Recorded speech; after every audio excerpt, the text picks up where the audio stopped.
Parlons des réalités compliquées de l'amour, celles que les couples vivent, mais qu'ils n'arrivent toujours pas à se dire. Parfois un couple se sépare, souffre, se manque et décide finalement de se remettre ensemble.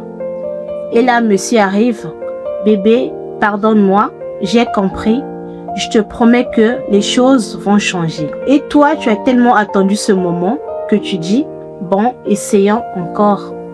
Mais attention, se remettre ensemble ne veut pas dire qu'on a réglé le problème qui nous avait séparés. Parce que parfois, dès que vous vous retrouvez, bébé, on se voit, tu me manques, j'ai besoin d'être dans tes bras. Mais voyons, c'est quoi ce délire? Et après demain, tu vas revenir nous dire, oh, je croyais qu'il avait changé. Mais madame, qu'est-ce que vous avez fait pour que ça change? Vous vous êtes simplement manqué, vous vous êtes retrouvés et vous avez repris les câlins. Mais vous n'avez jamais réglé le problème qui vous avait séparés. Quand deux personnes décident de se redonner une chance, il faut avoir une vraie conversation. Dire qu'est-ce qui t'a blessé, qu'est-ce qui nous a séparés et surtout, qu'est-ce qu'on doit faire différemment cette fois-ci. Parce que demander pardon, c'est bien. Dire que j'ai compris, c'est bien. Mais le véritable changement, c'est ce que tu fais après.